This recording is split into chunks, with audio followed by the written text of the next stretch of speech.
Ladies, gentlemen, friends beyond the binary, welcome to the Monday Discourse for today, August 3rd, 2020.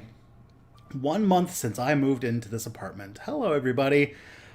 Just quick before we get started, just want to mention a couple things. If this is your first time here, my name's Tristan Johnson, and I am the host of Step Back History, the YouTube channel that you might be watching. Hey, Bro Diablo. Welcome to the Orc Gang. I stream 3 times a week, on at least on weeks where I'm not completely overwhelmed with video editing. The Monday Discourse, which I do from 12 to 2, which is what you're watching right now. That's Eastern Time, I should mention. Step Back Tonight, which I do from 7 to 10 Eastern Time, which is a sort of more relaxed, chill evening show. And then on Fridays, I do a show called The Reactor, where I look at things that people send me in an ever-increasingly backed-up list. We'll have to figure out how to deal with that in the long term. But basically, on any Friday where I'm not releasing a video, you can find The Reactor. I go by he, him pronouns, and my work can be found at stepbackhistory.com. Last thing I want to mention before we get with, we get with the show, we get on with it, is that if you are on Amazon Prime, because, you wanted to watch The Expanse, you wanted to watch The Tick, or you just like 2-day delivery or whatever, I'm not going to blame you. Then please, you get 1 free Twitch Prime subscription per month, which you can give a little bit of dosh to an independent creator. And if you choose Step Back History, you're helping me out. Y'all are great. And lastly, my latest video that came out was last Friday, and it was on Puerto Rico. And it'd be great to see if people watch it, because not a lot of people have. I'll be honest. And my next video I'm working on now, I'm actually probably after the stream is over going to do my first little bit working on it, is on the McKinley assassination. So expect some anarchist goodness afterwards, after that. And with all of that being covered, let's go see if they've invented the telephone in Sweden yet.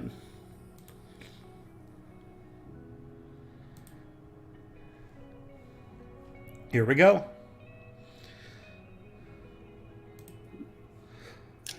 Hey. Hello. I see you. Can you hear me? Yes, I can both see you and hear you. Can you see and hear me? Yes. Amazing. We've done it again. We've done it again, folks. The miracles of modern technology. At last. Yeah, the magic of telephone call. Yes. So I guess first before we get started, you should tell everybody who this person is. That's a good question. I ask myself that every single day. Hi, my name is Mia Mulder. I'm a YouTuber who does history and politics stuff. I'm a video essayist, I guess. And I also made a video that I would like people to watch, because not a lot of people have. Everybody has put out, like, everyone's gotten, like, we're going through some stuff. So here's a video. Yes. It's very much like everyone's just tired. We all just want to sleep.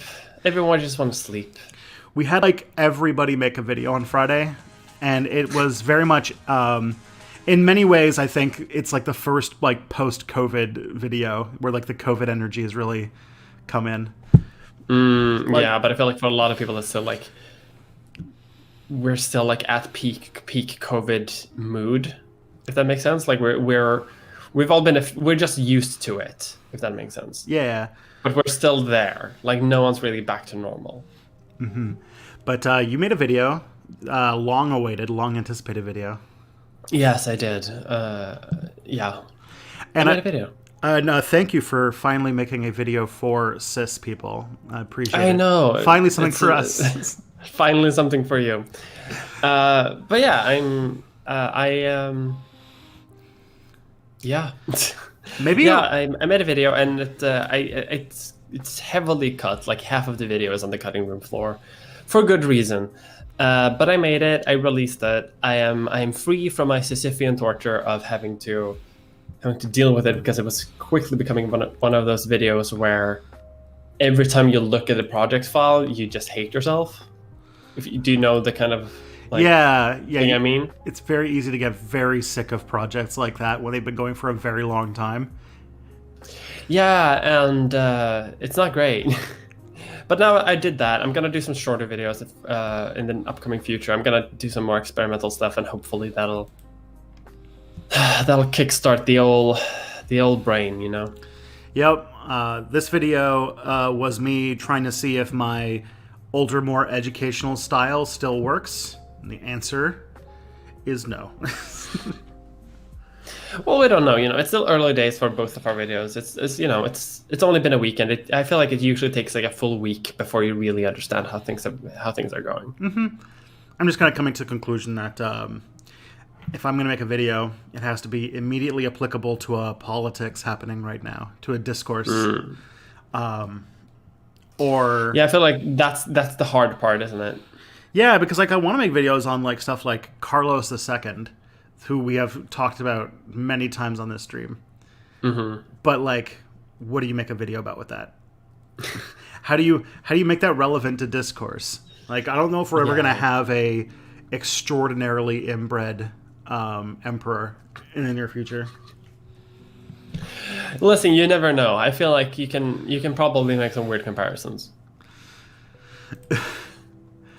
Oh boy, we're off to a good start. Coming with the hot takes. Yeah.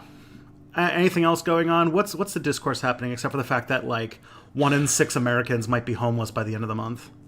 Oh yeah, because didn't like almost half of everyone who rented in America have issues paying rent last month? Yes. And it's a similar thing now. Like the people who haven't been evicted, they're still like roughly half. Yeah, and at the end of July, the economy's falling apart.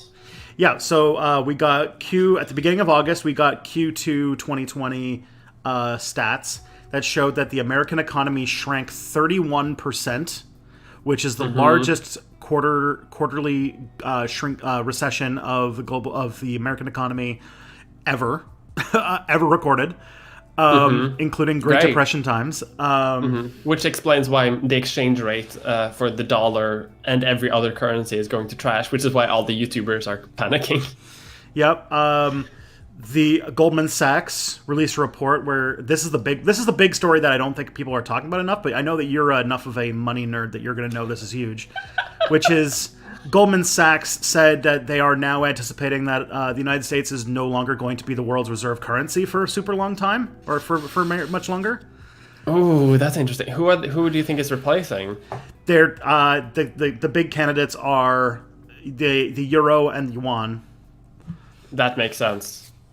Although I don't really trust the European Central Bank to be super up to date with all of that. The yuan would be more comfy, actually, weirdly enough. Thinking about it, though, the euro, the only thing with the European Central Bank is that it's run by a bunch of Germans, and the thing about even though the euro is like austerity hell, so if you're like Greece, you have no way to dig yourself out of the hole you got dug into. German, like if you guys don't know this about this difference between European, especially German, and North American bankers is that they're extremely, extremely preoccupied with stability because hyperinflation basically turned Germany into a fascist state. So yes, it's like one of the big parts of like German financial education is like hyperinflation bad, stability good. Yeah, and so like I guess if you're gonna have a reserve world currency, that's not the worst reason to pick one. Yeah, that's true. It's the money version of gold. Yeah, and I guess the European Union is the world's largest economy, I think. So I mean, I'm not super surprised that would be one of the options. Yeah, and plus, although it's still a clusterfuck of an economy, but still, it's a bit more stable, I think, than America, which is having a moment. It just got more stable every single way. It also just got more stable because one of the EU's like less stable, powerful economies is leaving. Yes. God, yeah. The America of Especially- Europe yeah. is leaving. Yeah, we no longer have to deal with all of the chaotic stuff with that they do with the pound sterling, and the weird interactions they have with the euro. Yeah, so Finally, at long last, German central bankers have even more power than they had before over European finance, but what which this they've wanted a long time. but what this will mean too is that if America doesn't have a reserve currency, if the American dollar isn't the reserve currency, then that means that the U.S. basically won't be able to just infinitely borrow money for free, because countries won't just invest shit tons of money into American bonds in order to keep the economy afloat so that the reserve currency stays stable. Oh yeah, it's disastrous for the American economy long term, because being the financial hub of the world is like very beneficial, and if they're not that anymore, then rip Wall Street. Basically, I'm guessing there's going to be like we're going to have a new Wall Street in Berlin somewhere, or Frankfurt probably. America is basically the financiers. It's basically a bank and a military with a small government attached to it. So like that, the U.S. losing being the central bank of the world is going to be disastrous, because that means that basically America goes back financially to just being one country amongst many, which means that it can have like its, it can have it can have debt crises that other countries don't have. Like America could always borrow money forever because everybody, like, they're the linchpin of the entire economy. If the economy moves off that, then like America can have like a Greek style debt crisis where the country can actually go bankrupt. Yeah, which has America ever gone bankrupt? Like, I don't think so. No. Even in like the 20s, it didn't really go that bad. Nope. Did it? No. No, yeah. So interesting times. Great. It's America, I have to assume, is great now. Obviously, America has been, at long last, been made great. The Donald Trump campaign slogan, I think, is still supposed to be "Keep America Great." Yeah, it's also so funny just to see him tweet like "Make America Great" in all caps. It's like he's been president for 4 years. Yeah, 4 years. Like, come on now.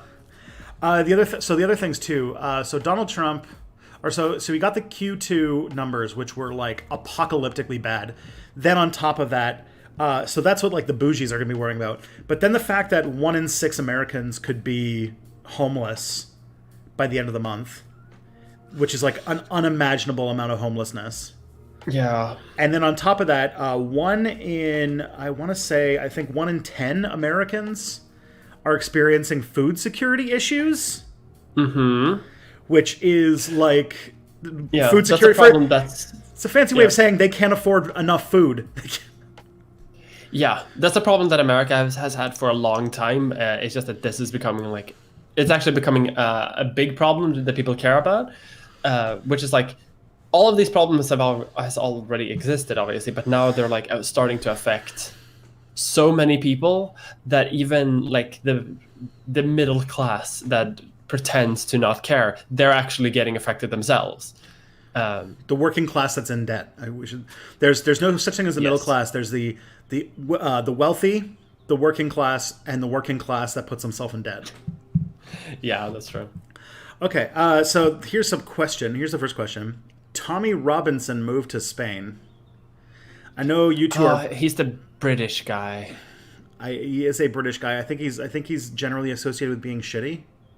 Yeah, I think so too. Isn't he like the one who committed some kind of journalistic crime by revealing the identities of someone in a trial, and he got arrested for it, and then everyone was like, free speech, despite him actually having committed crime. Did a crime that everyone knows.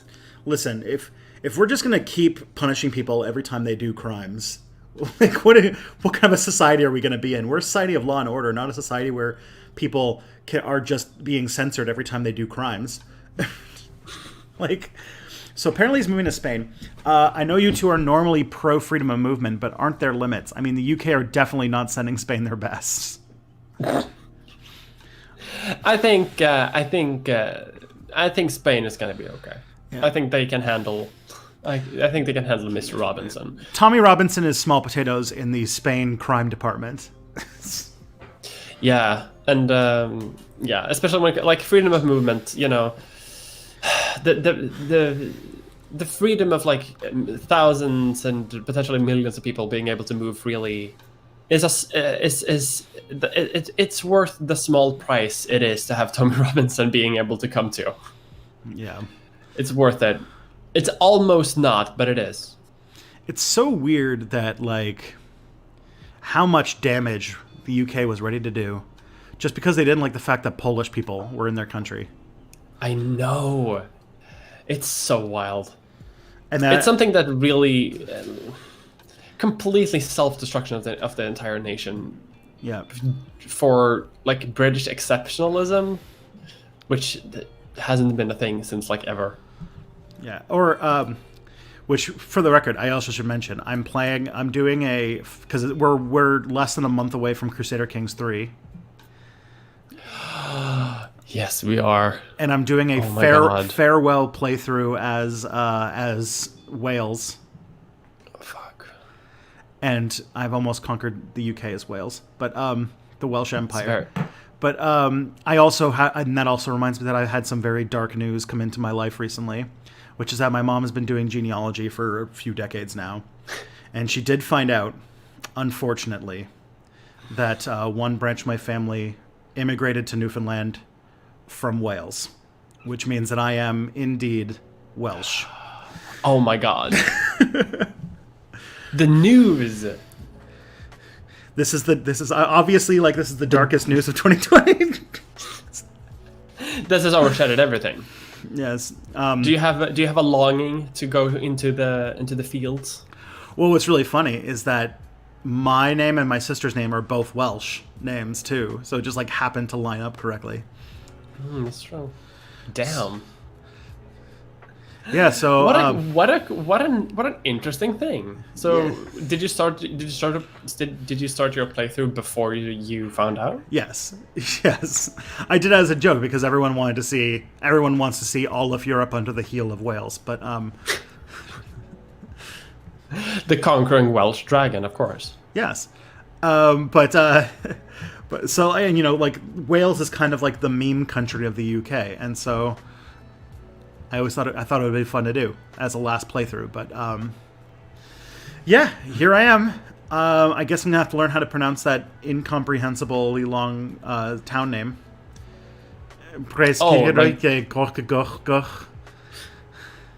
Yeah, I'm not even gonna try it. Yeah, so Blanny Ben Mennyweth. Very good then. That was just that Mitchell and Webb skit making fun of Wales. I don't know if you've seen that, the Padlockigami skit. I have not seen that. I have no idea what that is. I'll have to look into that. Yeah, it's basically like a made-up arts and craft show from Wales, and it's very funny. Okay, a couple of times Mia has expressed an interest in running for office. Would being trans and bi be a particular handicap for someone running for office in Sweden? Obviously in the US and possibly the UK, honestly, it'd be borderline an insurmountable obstacle. So the reason I kind of wanted to, if I want to run for office, so to say, I feel like it would be way more fun in America, like to become like a mayor. One, because you get way more executive power, and two, because you run as a person. If I wanted to like run for politics here, I mean I can technically be like, hey, everyone should just vote for me and write their name in, but no one does that. That's not how Swedish elections like work culturally. You can make it work like that, but no one does it. Basically, you have to join a party, and if you run for office, your name will be on the list. And if you get people to like check your name on the list, then you get it voted in. But that's not how anyone works. The way you work is you work your way up within the party, so that the party chooses like a number of people to be on the top of the list, and the people who are on the top of the list, like 9 out of 10 times, will be the person who is elected. And then if the party gets 2 seats in like the local council or whatever, then the second name is usually it's almost always the one that gets elected too. So if I wanted to like run for office, I would have to kind of work my way up like within a political party, which is not as fun as hashtag vote for me in an American election, because then I can just vote as a person and I just have to win a primary. Now, Here, what if I would you have to do like so many things. I would have to actually do things. I would actually have to gain the respect of fellow party members, and I don't want to do that. You've already dropped honey on your face. That's going to be a long road. It's gonna be like if I had political opponents, I'm not gonna make it. The attack ad would just be the clip of you pouring honey on your face. It would just be like just all clips from my videos being like, is this who you want? Do you want this as your leader? Don't think so. So you could do maybe, alternate solution. Start a political party. Call it Mia Mulder. Like, that's just the name of the party. And find a way to get people tweeting your name as counting as a vote. Oh, yeah, like a sort of like a sort of mail-in vote, but on Twitter. Yes. I like this. Enough people say your name on Twitter, that should work. I'm very fine with this. I like that. Being trans being as an obstacle, though, probably. As much as I like a lot of the political parties in Sweden, a lot of them are just, there are dozens and dozens of people, even in like local versions of the parties, and there are gonna be transphobic people there, and that's just how it is. And sometimes it's just optics. Sometimes people just will pick someone who is not trans just because they think that a cis person will have a better time to do stuff when in office. Which is why I need to run in America, where I can just convince people of a small town to vote for me, and then on my own, I don't actually have to like have friends in a party. I can just take over the party and become the party. Yeah, just be Mayor Mia.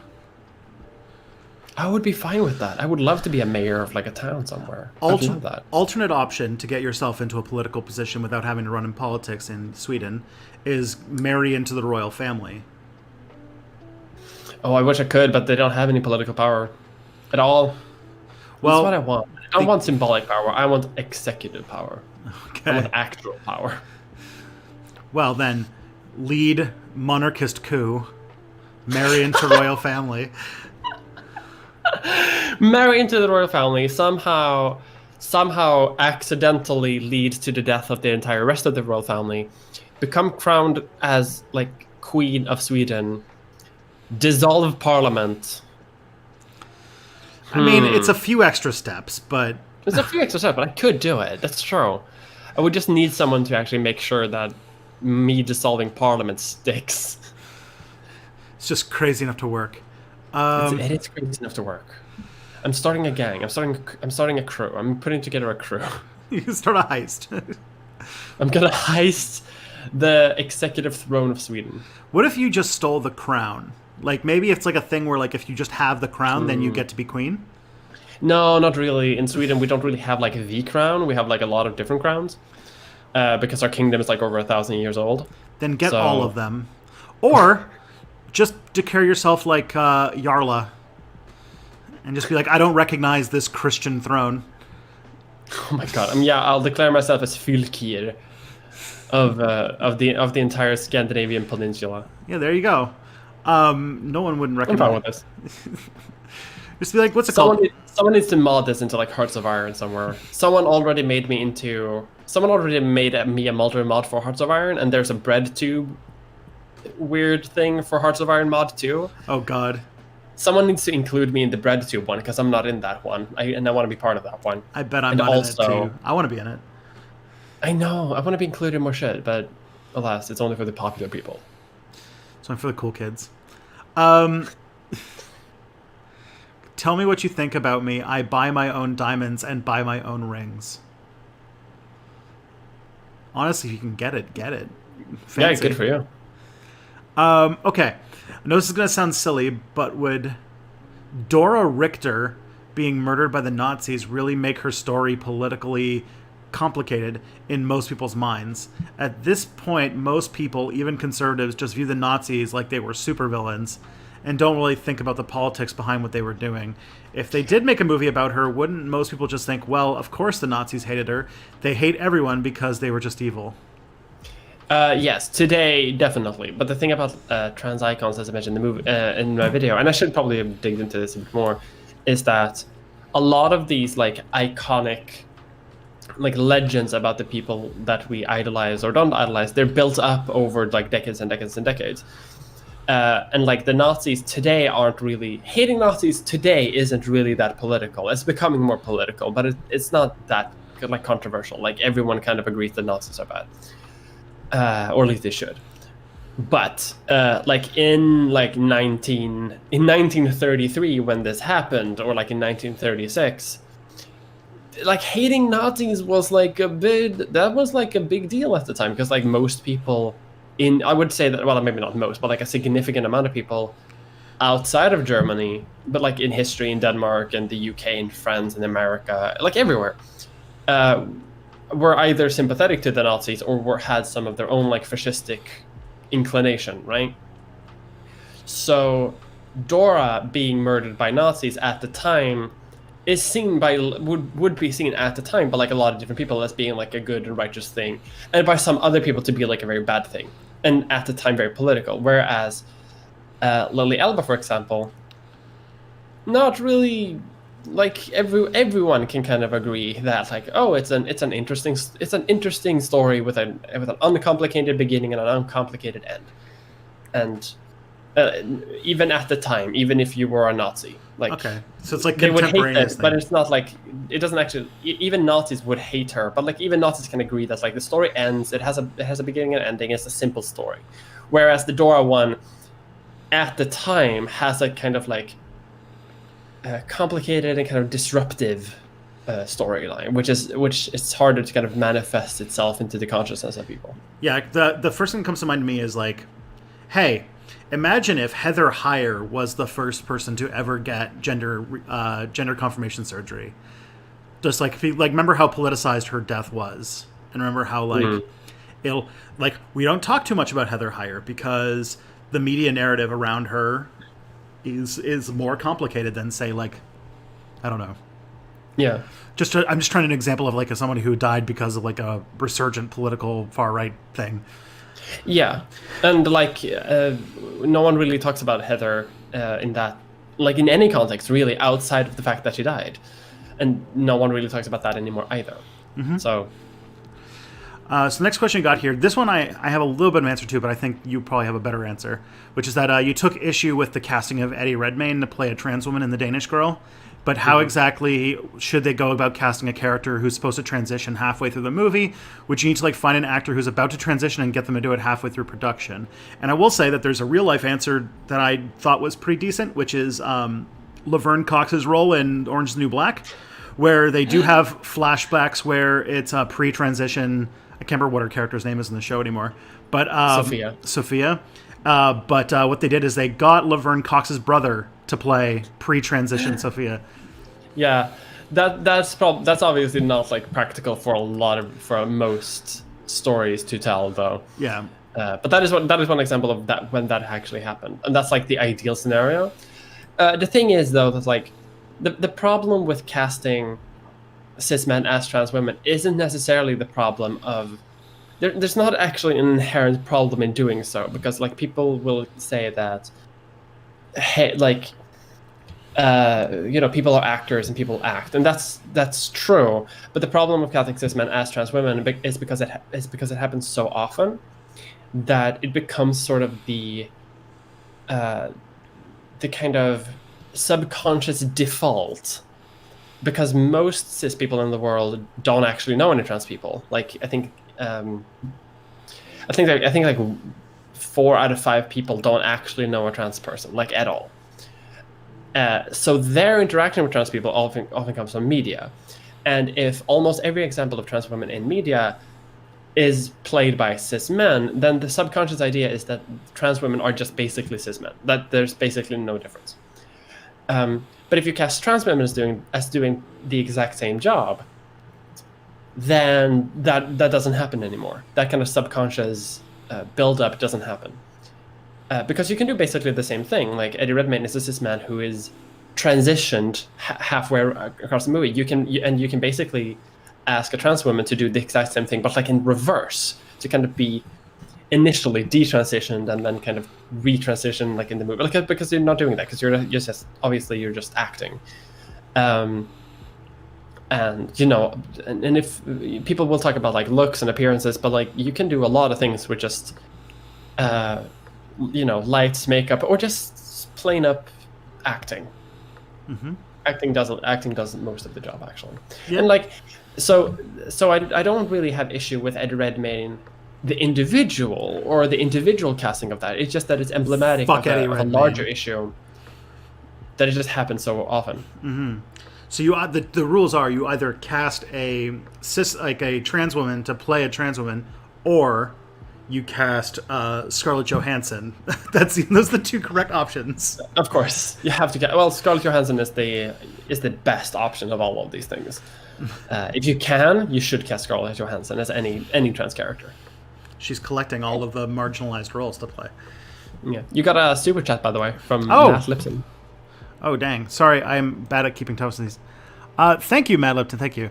Much appreciated. Thank you for super chat. There's been some talk of people saying Canada should join the EU to escape America's economic orbit. Would that even be viable so far from Europe, being so far from Europe geographically? I think it would be viable. It would be extremely viable. Like half of France is outside of Europe. I was going to say, part of the EU. Part of France is in South America, and they seem to be doing all right. Like New Caledonia is like huge, and they're like on the other side of the earth, and they're part of the EU somehow, I think. I always lose my mind when I see the picture that shows the Brazil-France border. Yeah, because because that's the largest border, right? The largest land border that France has is to Brazil. Yep. And fucked up. Wasn't I'm trying to think. There's like, isn't there still like a Caribbean island that's still Dutch too? It's not Saint Martin or whatever, but I don't think that's part of the Netherlands anymore, but it might be. Okay. It might be one of those things where it's like independent from the Netherlands, but it's still part of the Kingdom of the Netherlands. So it's not part of like the Dutch Republic, but it's like still under the monarchy, but it's an independent country. Okay. Sort of like how Canada is independent from the UK, but they still have the same queen. I think it might be something kind of those things. Yep. When my wife immigrated and she became a citizen, there was a framed picture of Queen Elizabeth II just sitting there, being queen. Okay. No, apparently the Dutch Caribbean still exists. There you Turns go. out. So yeah, Canada can and should do this. This is like a thing that some people are batting around as an idea, but basically the idea is in our modern day. This is like it's based on a think piece that I think was published in Maclean's about a year ago now, where there's obvious signs, like with the Donald Trump administration, the way that America is going politically, that Canada and America's like special relationship is sort of breaking down, and that for the long-term prospects of Canadian economic future, we should be probably trying to get closer economically with Europe and further more less close with the United States. Like we should probably we're a second-rate country, you know. We're like a B tier country. And so there's only a couple S tier countries that we basically have to hitch our boat onto. And the proposal was basically to choose Europe instead of America. And so pushing for joining the European Union as Canada would probably be a pretty good bet. And I imagine that it would benefit both of us pretty well. Although there's like a bunch of rules about finances that I don't know, because I think Canada is in a lot more debt than most German banks are happy with. But especially after COVID, where now we're $1 trillion in debt. Oh God, yeah, the Germans won't be happy with that. Yeah, so we would probably have European countries approach their national debt in a very different way than Canada does, and we would need to have some significant changes to our banking system and our like that kind of stuff. And also, something makes me think that in the same way that like they. You know, one of the things that held up Turkey from joining for a long time was refusing to admit the Armenian genocide, and the fact that Canada is in constant, blatant violation of the Fourth World and Indigenous peoples parts of the United Nations Charter is probably another thing that'll hold up our us trying to join. Oh, don't worry about that. The European Union doesn't really care that much about indigenous people because Sweden still hasn't ratified some things in the UN, and we're still in it. Yeah, but you guys were like grandfathered in because you're a part of like the what's it called, Euratom and stuff like that. Yeah, the European coal and steel union. Or whatever it was. You're part of the European Coal and Steel Union, so you guys got a free pass in. Just like how you're supposed to be a democracy, but yet Hungary and Poland are still in the EU. They're functionally dictatorships now, so... Yeah, that's true. Yeah, so Canada should. And also, all of those things changing would probably be better for Canada overall, so I'm like not super against it, but... That's true, yeah. Forcing Canada to do those things could be pretty good. The only thing I would be against is the fact that we would have to get new police cars with the sirens that go ha ha instead of like, the old style. You get like that kind of European beveled edges style of everything. Yeah, I feel like the people in Quebec would probably be really happy about joining the EU too, right? Because they could like fully embrace being European, and then everyone who's French within Europe can still be like, "Okay, yeah, what?" It's true. I think I don't know. It's not a bad idea, and also like the free movement that comes with it, and the science participation, and there's a lot of good stuff. I mean, to have like the CSA working with the European Space Agency instead of NASA, that might be a bit of a hit, but. But European Space Agency doesn't really do that much, unfortunately. Yeah, but I feel like space should not be like the biggest concern in the universe when it comes to whether the economic future of your country. Probably not. I feel like we're not doing the Expanse for a few years yet. For a few years. Yeah, we're not finding a pocket dimension that gives us portals to new planets anytime soon. God, Expanse is so good. It is so good. I'm watching season 4 right now, the Amazon season, and I'm like, oh, it's a movie now. It's now the... Wait, what? Like, it's not... Okay, it's like The Expanse, the movie. Like, you can tell, like, oh, their budget increased, like, fourfold between season 3 and 4. Yes. You're like, okay, that's Sci-Fi Channel money, and that's Amazon money. Okay, I see. I feel like Sci-Fi makes shows very much on the lowest possible budget that they can find. Yeah. Like on the money they find, some producer finds in their like couch. That's how they fund shows on Sci-Fi. Yeah, this is what you get when you are. So this is what you get when you're Jeff Bezos' favorite TV show, is you just get all the money, but it's really good, so it's fine because Jeff Bezos hasn't realized that he's the bad guy in those. He's the bad guy in the Expanse. He is what's that guy's name? Yeah. Jules Pierre Mao, the bad guy of seasons 1 through 3 of the guy who weaponizes the goo, right? Yeah, weaponizes the space goo that makes zombies or something. Trust me, trying to understand what's going on is not as fun as just kind of letting it wash over you. It gets a bit weird overall. Fun fact about that, I won't derail much more, but fun fact about The Expanse, apparently the books that they were based on were themselves based on the writers kind of doing a D&D campaign. Yes. Like, not D&D, but like a D&D-ish style, like RPG thing. So all of the characters and all the events that happen are just initially sort of improvised and then kind of filtered through that kind of adventure setting into a book, which is apparently a great format to actually work creatively, turns out. Yeah, you can. I knew that, and you can tell in a lot of ways, like where you can tell where like oh, they have this little ship that they gave a name to, and it has one Belter and one Earther and one Martian, and like Zane Rossler, thank you for the super chat. Are you familiar with Huey Long? Of course, I am familiar with Huey Long. He is a very interesting, I would say, complicated figure in American history, who was like, I'm going to do a socialism by just becoming the dictator of Louisiana and doing mostly stuff for white people. It's a complex thing. I've been asked to make video about Huey Long at different points because if you ever do a video on Huey Long, please let me know, because I want to contribute a scene for that, which is just like a montage of like 14 different Hearts of Iron modifications where the US Civil War happens and always the South is led by Huey Long. In every single one of them, he's there. Doth proposeth too much. Hearts of Iron. You overstate his power. He was kind of dictator of Louisiana, which by then... he's the new dictator of the new American Republic. Yeah. What are you talking about? The dictator he's leading the entire South once more. Yeah. He was the dictator of Louisiana, and this was before the invention of air conditioning, where Louisiana had like 26 people living in it. Okay.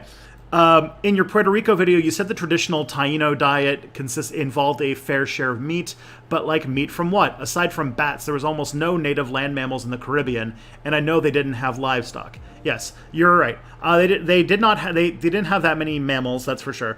But I guess I said meats, and I was referring to the fact that they had, on top of bats, they had birds, they had crabs, they had like oysters, they had clams, they had all like the entire Caribbean bouquet of different types of fish. Like lizards, probably lizards, yeah. So like they definitely had there was definitely a fair amount of animal protein that they lived off of, because they lived actually pretty healthy lives. Most Native Americans did. That's why when the Europeans showed up, they were like, everybody had clear skin and was 6 feet tall, and the Europeans were all like 5'1" and like just covered in pockmarks. Like, yeah, that's why like the whole thing about like Pocahontas, when you look at like the Pocahontas thing, it's like Pocahontas was probably taller than any of the guys, and then they would all have like these huge beards, and they would have been dirty because Europeans thought that if you bathed more than once a week, it would make you sick. Good Lord, it's frankly a miracle that Europe made it as far as it did. Yeah, like not even thrived is a long shot to say, but like even survived. Yeah, like they're lucky that they figured out that if you just conquer people and take their shit, that you get free shit. Because like when they figured that out when they did, because they were like pretty close to just like having the Ottoman Empire completely roll them over. So it would have been a better universe. That alternate timeline is just better. Where just there's Columbus never happens, and the Ottoman Empire just takes over Europe. We currently live. The Expanse is real. The Expanse is real, and it happens. Where the Turks are the first people to land on the moon, and space janissaries. Space janissaries. Oh man. Okay, now that you've said that, I think now I need to imagine this a little bit more. Like we're taking like 5-year-old children from their like we're still only like from Eastern Europe, so we're still just taking like 5-year-old Eastern Orthodox children from Ukraine and forcing them to become astronauts. Listen, they train their entire lives. It's perfect. They have a lifetime of training. They're basically like Space Marines, but they're just Turkish. Now I want to see that power armor. Turkish power armor. I want it. It's like when I saw there was this Mexican native Mexican artist who had like drew like all these like art pieces where it was like sort of like Mexican Native American futurism, and so it had like a mech that was designed with like Aztec like art style and things like that, and I was like, oh, this is super cool. Now I want to see Turkish space conquests. But yeah, basically, you want to know the long story about like why the West won. It's because the Europeans went to a continent that then had everybody die because of microbes, and so they just had an easy time conquering it, while the Turks did not. And then because they did not, they ended up getting out-resourced. Yeah. It all comes down to, like, if only one sultan at one time would permit spice trade, everything would be different. Yeah, because that was like why they even funded such a crack brain scheme like Columbus was doing, was because the Ottomans were basically cracking down on the Silk Road and was cutting off spice imports into Europe. And so they're like, well, we got to find another way to get spices. And the Portuguese already figured out going around Africa. So can we find a faster way? God. Yeah, so Space Janissaries, I like this. The Ming Dynasty still existing in the 24th century, where like the mandate of heaven literally expands into heaven. It's perfect. Oh my God, that's so cursed. The mandate of heaven with the seat of the emperor is actually in heaven, like on a space station somewhere. Oh man.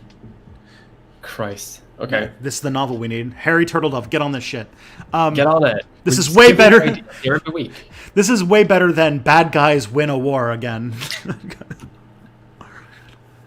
Okay. Okay, so let's see. Why would Puerto Rican radicals want to go from being under Spain to being under the U.S.? You said that in your vid, but you didn't explain why they wanted it. Because in the early 20th century, the United States was a lot better, like like before America became the global empire, like late 19th, early 20th century, America was still sort of an up and comer on the global stage, and their whole thing was they were the powerful Western country that was that didn't have an empire and was sort of against the idea of colonies. So like in the early 20th century, they stepped in on behalf of Iran when Iran was having a sort of colonial crisis, trying to break free of British imperialism. And the only reason they got free was because the U.S. stepped in and helped Iran. And so there was a lot of cases where like the U.S. was like the person sticking up for the little guy. Like on paper, the Spanish-American War was about America trying to liberate Cuba from Spanish colonialism. So like, I mean, they just wanted to turn it into Caribbean Las Vegas, but that's a different thing. So like that's like it was just a different. Like, America was considered a different country because it wasn't yet the global superpower that it was after World War II. Would Puerto Rican statehood require Democratic supermajority to get passed? Probably.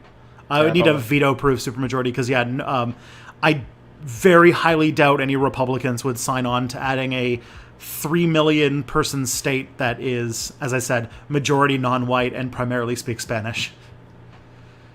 Question. Mia Mulder. Mia Mulder. Oh. That's it? Next question. Mia Mulder? Yes. Okay. The next question we have is Mia Mulder send tweet. Good. Okay. I don't know how this meme started. Like, I just did this as a goof on Twitter like a year ago, and now it's become like too big to control. Now it's just a thing. Yep. This is why you need to be able to count tweets as votes, and then you'd be... Then I'd be set. Yep. What would Republicans do if Puerto Rico gets statehood and they realize they might never be in government again? Would they change their racist politics, or would they try to find some way to disenfranchise Puerto Rico again? Yeah, Republican Party, if it goes with their regular strategy right now, it's disenfranchisement and getting more and more, like, trying to condition society to be more and more comfortable with minority rule. So they would definitely try to find a way to make it that, because there is actually like a reasonably large white population in Puerto Rico, and they do tend to be better off financially than the the mestizo population. So mestizo population, for anyone who doesn't know, it's like the mix of Spanish and Native American. It's like they're very common in Latin America. So they would probably try to disenfranchise them, and they would or because like the thing is, before Trump, the plan was to actually soften on immigration, because if you actually look at the strategy, like Latinx people, this is very generalizing, and just keep in mind, I'm not trying to generalize because there's a lot of variation in this, but because they are more religious in general than the white population, there is a opening for more conservative politics, if it wasn't for the fact that the Republicans have spent decades demonizing them for existing. And so, kind of like how Muslims were typically a Republican voting bloc before 9/11. Yeah. So there was an opportunity. That's what kind of like Jeb was supposed to be, and Marco Rubio and such was part of this strategy. But yeah, I remember seeing a lot like running up into the 2016 elections about like the new Republican kind of crossroads between either becoming like less shitty or more shitty. But it seems They like they picked the path though. yeah, they're definitely thinking like doubling down on like voter suppression and stuff. That would be their. I would imagine that would be the Puerto Rican Republican Party's strategy. In the 18th and 19th centuries, some radical liberals like Bolivar, some Greek liberal radicals, had proposals for multi-ethnic or continental unions, Pan-Americanism, or Balkan federations to nation states. Do you think that's viable? Yes. It probably wouldn't be viable in like the late 19th century or early 20th century. But I think like in concept, I don't think that they're unviable. I think that there are very many different ways to do it properly. It just happens like over and over and over again that like oftentimes one minority will want to beat out all the others, suppress all the others, and then those others will want to be like, hey, this is unfair, we should just rule ourselves, and then you get balkanization. Yep. But I think it's possible. I just think it's hard. Yeah, it's like if you took all the European countries that have been fighting for centuries and said, hey, what if we made some sort of union of European countries? Yeah, and like European countries still don't really like it, to be honest. But it's working, sort of. I think as long as there is self-determination, as long as each group or whatever you want to say like has a degree of self-determination or self-autonomy, anything's possible. Yep. Like Britain can leave, and it doesn't have to like spark a civil war in Europe about it. Mm-hmm. All right. The next question is Carlos II? Question mark. Carlos II was the emperor, the Holy Roman Emperor for a while, and he was the end of the Habsburg line where they married. 1 second, I gotta buzz somebody in my building. Hello. That's okay. I can take over talking about Carlos II. Okay, so Carlos II is this like super weird Holy Roman Empire, Emperor of Spain, and the most important thing about him is he is kind of the epitome of Habsburg inbreeding in this sort of like super soldier breeding program that failed spectacularly. Because when he died, his autopsy were didn't the autopsy person say that like he had one black lung, a testicle size of a the lungs the size of a peppercorn, like his brain was black and rotted. Oh God, yeah, this feels very also like early modern period exaggeration, but he was by most estimations the most inbred person who ever lived, and he basically was because of the Habsburg what's it called, imperial expansion through incest program, resulted in basically this person who was more or less like just a complete, like he was just a genetic mess, and he was completely incapable of having children and completely incapable of running the country, to the point where basically his very short reign, was more or less the end of the biggest extent of the Holy Roman Empire, where like it controlled Spain and Austria and and the Netherlands, and it was like this big, massive empire. Mm. So his autopsy says something like he was around 40 years old when he died, I think. He has a very small heart, corroded lungs, putrefied intestines that were gangrenous, 3 large stones in the kidney, a single testicle black as coal, and his head was full of water. Oof, poor guy. Yeah, like it's not great. It's not great for him, and also, don't inbreed. Like, don't do that. Here's the trick. It's not that great for the kid. Yeah, the big trick is don't marry uncles to nieces. That was like their favorite thing to do, and yes. They're going to recreate it in Crusader Kings 3 by having like genetic resilience tree, talent tree for families, which is like, oh boy. Yeah, it's a bit weird. I feel like, oh god, Tutankhamun was a bit this way too because the ancient Egyptians married brothers and sisters fairly commonly, so yeah. Tutankhamun was But pretty inbred. it makes the empire stable and bigger. Empire, So who cares? Empire go big. Empire go big. Empire go big or go home. Yep. I mean, you got to credit the Habsburgs for their, like, at least say, like, they had a plan and they went with it. Yeah. And we should say, this isn't light inbreeding, because like on a certain level, that's kind of, on like some level, that's like genetically probably fine. Just like some slight inbreeding. Obviously, you can talk about like moral implications depending on circumstances and everything, that whatever. But like genetically, purely genetic, some light inbreeding is probably fine. But the Habsburgs did it for like centuries. Yep. So, And that's when the real problems start emerging. So with inbreeding, like all things, it's fine in moderation. No, No, but you know what I mean, like purely genetically. Yeah. I mean, you know, avoid if possible. Avoid if possible. Yeah, because you can still cause genetic issues. It's just that the chances go up and up and up until you end up with a Carlos II. Yeah. Would it have been better if colonial empires had federalized instead of breaking up? I'm assuming it's possible in this scenario. I know they were too racist even if they tried to do something. So if every country franced, they franced their colonies.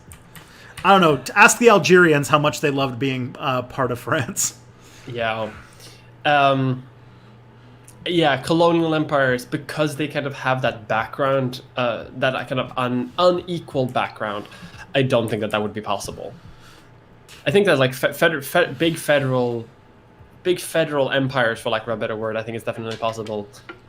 If everyone starts off, treating each other at least as humans, which the French did not, and the British almost did, because they colonized their area so hard that so that they could arguably also be described as British. But the Imperial Federation also fell apart. So with home rule and all that, because turns out people actually want to hang out with their own people that have more local concerns. But as the world becomes more interconnected and smaller, all things are possible. Yeah. Through the power of the internet. We are more like from the perspective of somebody like in the 19th century, we're probably more like someone in the 19th century would basically think that the world is one country at this point because of all the international systems we have. But either way, okay. Yanis Varoufakis, who I don't know who that is, believes that we should have a public banking system, a strong welfare state, a generous UBI based on resource use, i.e. data and minerals, etc., and have everything as co-ops. Do you think that's a good model for UBI? It depends very much what resource-based means. Yeah, I don't know exactly what that means. Yeah, because that can be a good thing. Talking about like if you live within your means, you get public support, or it can mean something really bad depending on like if you don't work, you don't get paid. So, which doesn't really make it universal. I don't know. It would depend on what that means. But it seems interesting, I suppose. I don't really know who the person is. Yeah, decommoditizing houses and keeping out of like the sort of having like requiring money to live, then UBI can work. Yeah. Okay, do you think alternative lifestyles are helpful or detrimental to left-wing movements? I don't even know what that... Alternative lifestyles? Alternative lifestyles. That can mean whatever people want it to mean, which is why I think it is a mistake to dwell on it. Yeah, maybe. Because I feel like people who are homophobic but leftists, they can start talking about like how that is like a detrimental alternative lifestyle that like draws away focus from real quote-unquote left issues. But I don't know. I don't think it feels like one of those questions that don't actually need to be dwelled on that much. Yeah. The next question is just 31%? Yeah. Yes, the American economy had a moment. Yeah. Which is also insane because Fauci just said that like the U.S. economy only 50% shut down during the deepest of the lockdown. Which is like, oh, so just shows how much of a house of cards the economy was. Yeah, like this, yeah, and considering that it has shrunk so much, and the billionaires have becoming like weirdly much richer during this period, I feel like the problem of wealth, like distribution, the wealth gap, sort of, has just become even worse during this time because everyone who is not rich is quickly becoming poor. So, and historically, that has not turned out super well for anyone, including the rich. Is it possible for socialism to have personalized, custom-made, or a variety of products? Basically have both what you need and those 20 tastes of toothpaste that conservatives whine about? I think so. Basically, like one of the I don't know if I guess you don't have a whole lot of anti-communist rhetoric that floats around anymore, but a lot of it is like, remember that picture of that guy went to Cuba and went to a department store, and it's like, look, there's 50 TVs, but they're all the same. Like, Yeah. look how horrible this is. Someone's basically asking, could you have socialism that has that variety of commodities and products, but at the same time, by the way, Mavely, thank you, welcome to the Orc Gang, and also Cicero writes, I forgot to get you too. So could you have the 20 brands of breakfast cereal, but still have socialism? I think so.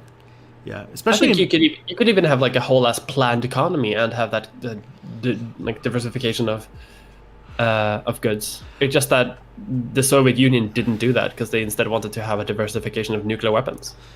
Yeah, I'm constantly thinking of like, look how close we are to having a planned economy. It's just that the planned economy is privately owned by Jeff Bezos.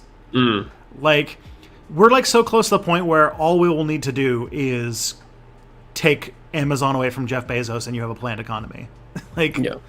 So I think that, yeah, you could totally do it. I think that there's definitely ways to make it work. And on top of that, we're very close to personal manufacturing revolutions with like the 3D printers and all that stuff. So it's likely to get even better in the future. Thoughts on initiative, referendum, recall, collective leadership, rotating power, and imperative mandates? Ooh, okay, that's a lot of things. I'm guessing these are different types of voting methods. So referendum, I guess, is like how Switzerland decides a lot of things. Yeah. Recall, which I think is like recall elections, like having an election to toss somebody out of power. Or maybe that you can recall your vote. I don't know. Collective leadership, rotating power, and imperative mandates. I think that this might be a bit too much. Like, I think we have to do some research to answer these questions. Sorry. Yeah. In the event of social networks being nationalized, wouldn't the First Amendment mean that Alex Jones wouldn't be banned? I'm asking because that either means we give the state power to ban people, which is authoritarian, or fight right-wing propaganda more subtly, i.e. fighting astroturfing or fact-checking or banning PR instead.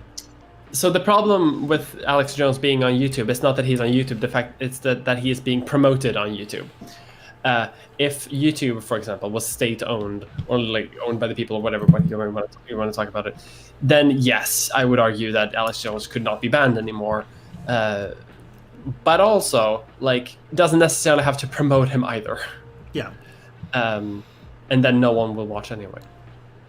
Yeah, because if you think about it, if you had the government own YouTube, to have a recommendation algorithm that that promotes anybody over anybody else would be a violation of free speech. So you would have to have a much more egalitarian way of doing that. Oh God, it would be like YouTube in 2008. It would be horrifying, in a certain way. I think. Back to the what's it called? Back to the boob thumbnails. Oh God, rate 5 stars, please. Yep. Goldman Sachs, more like Silverman Sachs now that it's lost 31%. Oh boy. Okay. When Lance was interviewing Hunter Avalone, Hunter said that the reason he hasn't deleted all of the hateful vids he made when he was younger is that the algorithm reacts really badly if you delete a whole lot of vids at once. Presuming he's being honest, what do you think about the ethics of that? He's basically saying he's not immediately deleting hateful content because it hurt his career if he acted too quickly. Yeah, I mean, it's hate speech. You like every time it stays up there, you are damaging people's lives and people's lives. Because this is about Hunter. This is also about you, June. What his hot takes. The thing is, it's like he's not that honest. Like, he's not super dishonest, but he's not honest either. The problem is that, like, yes, it's bad for the algorithm to delete videos, but it's bad for the algorithm because they're popular videos that are still getting views and are still spreading hateful content. If they were just videos like any other, deleting them wouldn't actually have that much of an impact on the algorithm. Because the algorithm cares so much more about recent videos and recent stuff. If it's new, it's good. Old stuff, it doesn't actually care that much about unless it is popular. So by his own admission, he says that he wants to keep spreading hate speech because he needs it for money. Not because it would hurt his future career, but because he wants to keep making money off of the bad things that he's done. Mm-hmm. So fuck that excuse, honestly. Yeah. I don't even know who Hunter is really, outside of some tertiary knowledge. So this is the first time I've heard the name. But I'm saying the exact same thing about a YouTuber Shoe Zero N Head, who has like been completely rehabilitated despite having like openly transphobic shit still on her channel. Should people vote by union affiliations to parliaments instead of by geography or ethnicity? I mean, if you really want to go far, you can just demand union representation in parliament or the house. Or just have unions run the government and have anarcho-syndicalism. Yeah. Where basically the entire economy is managed by confederations of unions. And then you just have one big union that runs everything. Anarcho-syndicalism. Yeah. Very good. But voting by union affiliation, I don't know. That depends very much on the union. Yeah. Some unions are crap right now, honestly, and voting to support them over like a political party. Okay, this is me skipping way ahead, but I have to answer this question because you're here. And no, Phoebe. Phoebe. She accidentally pushed the space bar, and so like the thing scrolled down a whole bunch. No. Wouldn't there be a lot less junk up there if space was not a place that was uncorrupted by capitalism? Well, let's be fair. The Soviets put a lot of junk up there, but yeah. So I think it's just. And I mean, at least they put some useful junk up there. The Americans put up like a bucket full of like iron nails because they wanted to create a new magnetosphere. Oh boy. There's a lot of talk about like the weird Soviet experiments that they did, and they did some weird shit. But NASA did some weird shit too. But I still hold firmly to the Marxist-Leninist belief that there's the one place where capitalism has not corrupted: space. Only said by Tim Curry. I need to start getting. Whenever I get drops in here, I'm definitely gonna have to make that one. The Tim Curry line.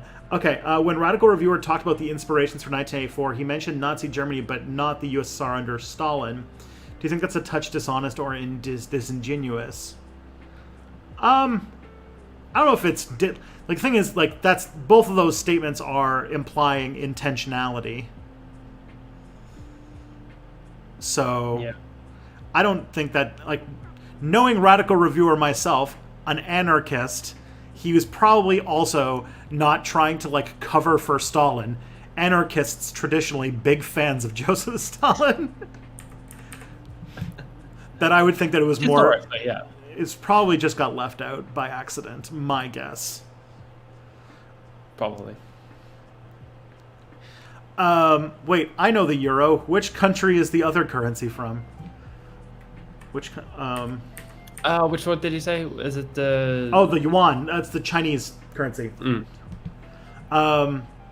Should we elect positions like attorneys, auditors, prosecutors, and judges, which they do in America? You actually elect your judges. That's wild. Yeah, don't do that. They elect things like mosquito control officer. Yeah, there's a wonderful ad about someone who is running for mine inspector, because that's a thing you can run on in some states. You can run for coroner, and very often, like, doctors don't get elected to the position because it's just a political thing. Yeah. It's wild. But there's a wonderful ad for someone who wants to become a mine inspector, and it's just like it's a picture of a little girl asking her mom, like, "Mommy, can I go play in the abandoned copper mines?" And the mom says no, because the current mine inspector has not cleared out the vampires, because there's a vampire bat infestation in the copper mine. Because that's a normal ad to have.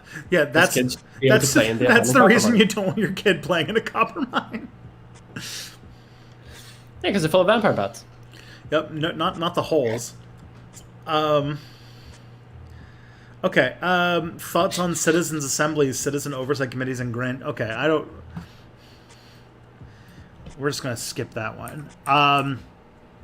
The other day, Biden said anarchists should be arrested, even if he was using the colloquial meaning of the term. Should we be trolled by the fact that he felt okay saying that? Yeah, it's not good. It's not great. Just what I needed. Another reason to dislike Joe Biden. This is just another one. The more I hear about this guy, the less I like. Mm-hmm. God damn. I hate that this is what the Democrats did so much. We have a wonderful election coming up. Yeah. You know, it's less than 100 days away, and we're going to have a vice president pick soon. Who do you think? His biggest candidates are the cop or the woman who did a speech praising Scientology. So I fully expect Kamala Harris to be the pick. 100%. Yeah, she'd be the worst choice in so many ways, which means that it has to be the choice they make. Of course. That's the Democratic Party line. Yeah. To say, like, okay, we're going to do something about police brutality by giving money to cops and choosing a cop as our VP. Like, that's how they do it. Yeah. Can liberalism still be radical? I'm thinking in terms of institutional change as opposed to structural change. Or propping up international unions, i.e. Macron building a federal European Union. It can, but I don't think it is. Yeah, we don't have, like what's it called? Like radical liberals like they did in the French Revolution type period. And, like, whenever I think of, like, good liberal revolution, I just think about, like, liberals today are definitely not like liberals in, like, 1848, you know? Like, they don't really advocate for, like, the radical restructuring of political society. Right now it's just like, deregulate, please. Yeah, just being the sort of caretakers of capitalism. Yeah, please don't rock the boat. Stable. Just be stable. The liberal position is for the status quo, whereas liberals, like, historically, especially the radical liberals, have been very much anti-status quo. Yeah, you can even make arguments like Noam Chomsky would make the argument that in many ways anarchists are radical liberals. Yes, definitely. But yeah, the kind of position now is there can always be a later capitalism. Seems to be the thing. Okay, you know what? Okay, you know what you hear someone say, I'm Maoist, we tend to assume they're like a tanky who would defend everything Mao did. Is it inconsistent that we think that when someone says they're a Maoist, but then someone says, I'm an Aristotelian, we don't, like, assume they're okay with slavery or would defend imperialism? Yeah, Maoism is a bigger thing now than just Mao himself. I agree.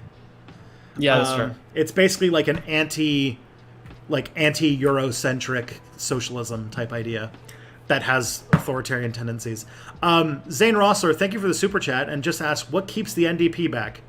What's it called? The stonecutters, but also what keeps the NDP back is, first of all, not capitalizing on the horrors of late capitalism, i.e., like they're way too afraid of getting into fights about class and stuff because they still kind of are afraid. They think that if they go too left wing, that they're going to lose vote. They're going to post cringe and lose subscriber.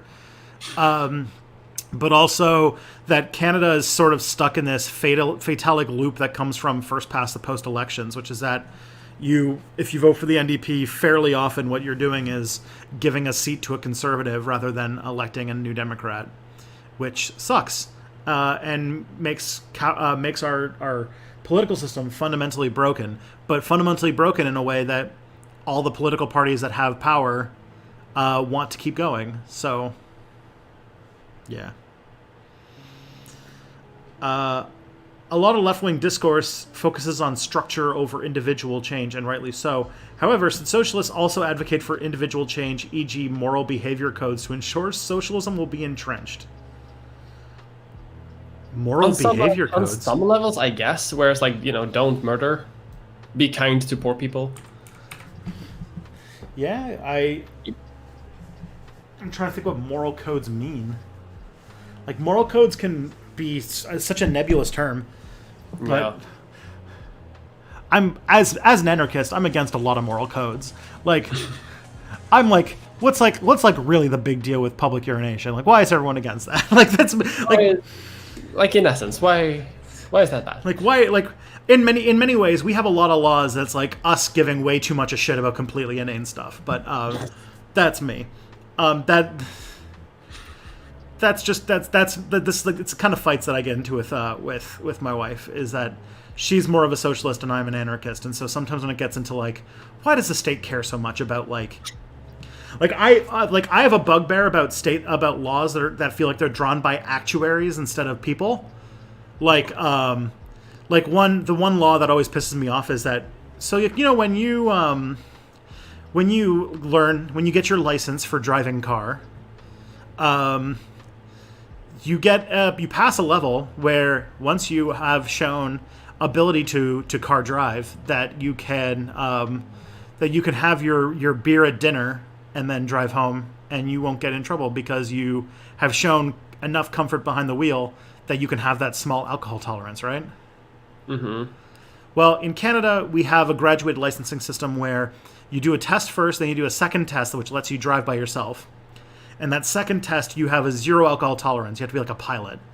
But then you get a third test about a year later that is showing that you're comfortable behind the wheel enough that they can give you your alcohol tolerance.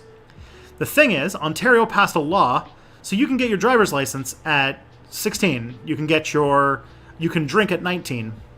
For some reason, they passed a law that said if you're between 19 and 21 and you have that third license, you still can't have an alcohol tolerance until you're 21, which is like, that is a law that's drawn by an actuary, because it's like, according to the chart here, it shows that these people are the bad ones, and it's like, this is specifically like the kinds of laws that I think are bad.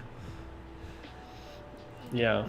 I get that 100%. And so, like, that's me, like, being, that's when my anarchism comes out. Because Kelly was asking earlier today, like, where do you and Mia, like, agree and disagree on politics stuff? And it's like, we mostly agree on stuff, but we don't really talk about anarchism, so I thought that might be the thing. But if I'm learning anything this year, is that all of my socialist friends are turning into anarchists because of 2020, so I don't know. Yeah, maybe. I don't describe myself with a political label. Might be the subject of my next video, actually. Sweet. You're never going to do... What you have to do is you're going to hold it on that video about religion forever. Like part 2 of your video on religion. It's never going to happen at this rate. A lot of socialist activism involves prioritizing responsibility, e.g. going after industrial farming over indigenous hunting and herding. However, suppose the bigger threat went away. Would people be justified in going after the lower-end category if this example is even bad? I would say not. I would say that we've had quite well enough history of white people telling indigenous people what they can and can't do, that we should probably not, like, even if we got rid of factory farming and we were all vegan, that we should not then get into the business of telling Inuit people that they can't hunt seals anymore. Mm. That's another thing that we're going to get in shit in with the European Union, is that the European Union really hates that Canada has the seal clubbing trade.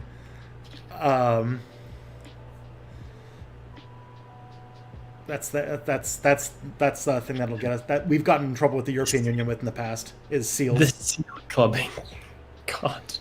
Because the thing is, the polar bears are going extinct, so they're actually like reproducing out of control, kind of like deers with wolves. And so people hunt them, but the problem is that they don't shoot them. They hit them with like clubs because then they, I don't know, something about their skin, or I don't know. It's cruel, that's for sure. But also, there's a whole, but like it then extends to shitting on Inuit people who hunt seals as part of their like way of life. Mm-hmm. Yeah, because like it's one of the primary sources of protein for like people in areas where you can't really go to the store. Yeah, like a watermelon is $30 in the Arctic. So I'm about to start a history podcast. What are some good tips for researching history, finding sources, fact checking, etc.? Well, Matt Lipton, I would say, well, thank you for the super chat first of all, and second, I would say, my first stop every time I'm researching a topic is the Wikipedia page for the subject and checking out what books they've got in their references, because usually that's a good survey of the most important books on the area. You kind of read through those and you'll find that academic books tend to be in conversations with each other about different things, and you just... Oh yeah, you'll find more and more references You'll find more and more references in those books to other books that you can read. Yeah, when you start noticing history is more often a conversation than like here as fact, then you can sort of map that out and have a say. I feel like every like history academic subculture has like 3 or 4 people who are like arguing with each other constantly. Yeah, or people who agree or disagree with other people. Yeah, exactly. Like here's person A and all the people who agree with person A versus person B and all the people who agree with person B.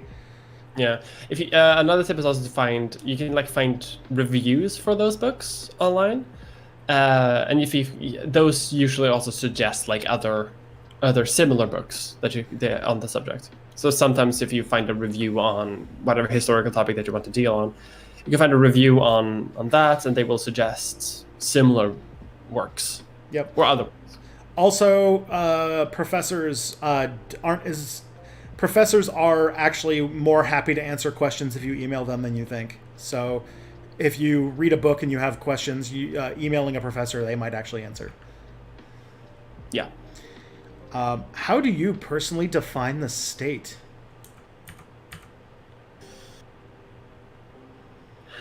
Is this question asked by French revolutionaries? I mean, it depends, doesn't it? It depends on so many things. I guess I always default to the political science definition, which is that it jives a lot of like studies of power and stuff, which is that the state is the organization where in a certain area they're the only ones who are for some reason allowed to commit acts of violence. So if you are able to impose through violence your will on a group of people, and that is considered legitimate, then that organization is the state of that region. So if you have the police who have the guns who are able to beat the shit out of people, and that's considered a legitimate use of violence, it's not a crime, then that is the state. Yeah, I can just agree. That sounds pretty good. That's like that's the one that poli-sci people tend to go with. Yeah, and obviously there's going to be like exceptions and weird things depending on how that sort of state monopoly on the violence can manifest itself, but still. All right. The other day, the host. Oh, it's time for the legal podcast response zone. Hell yeah. The other day, the host of the legal podcast I followed made 2 arguments. 1, if it really is the case that Biden will win more easily if he avoids taking progressive stances, we should want him not to take progressive chances. And 2, regardless, you shouldn't be too publicly critical of Biden for not taking progressive stances because that might encourage people to stay home in November. Response to either of those. Oh my god, that's not how fucking democracy works.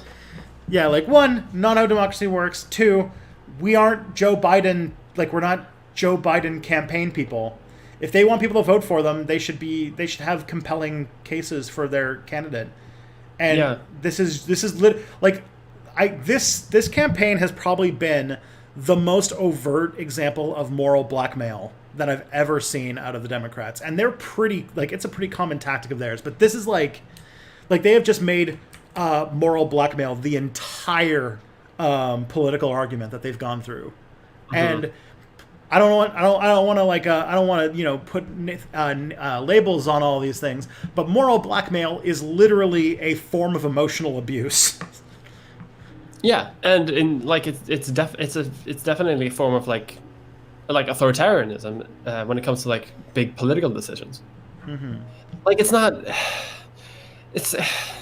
it's so bad because it's having these kind of arguments from these legal podcasts, I guess, would just they undermine the values of what a representative democracy is supposed to be like, where candidates are supposed to actually convince the electorate that their ideas are the better ones.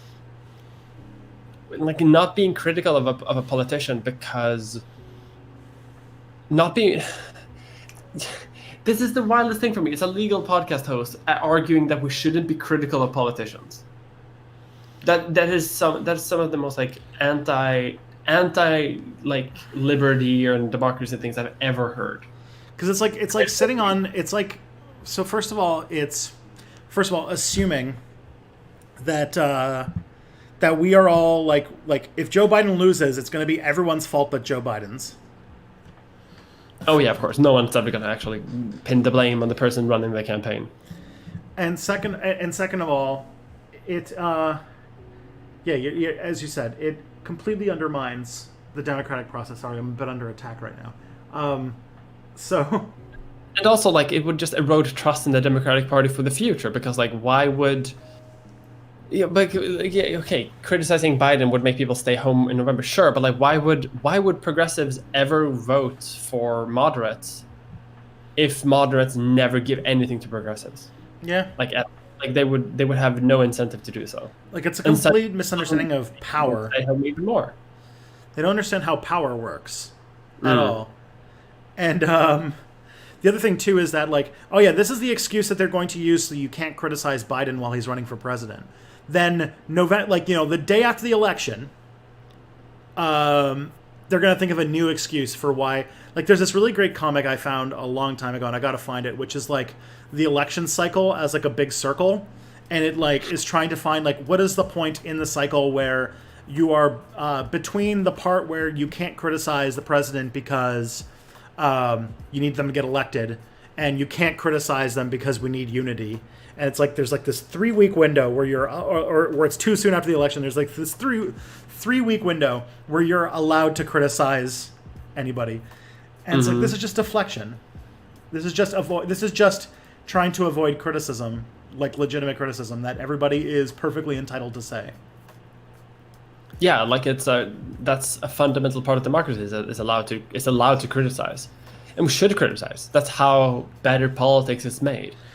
I mean, I'm not surprised that like a third of the American electorate doesn't vote. Like, America has one of the worst voter turnout things of all democratic countries. So I'm not surprised that the politicians and the people who want to operate within that political system would just keep making people not want to vote, because I see this as a type of voter disenfranchisement, or like voter suppression. Yeah. Because you're not actually encouraging an informed, active electorate. You're encouraging people to be electoral, like, robots that just toe the party line, which is what authoritarians do.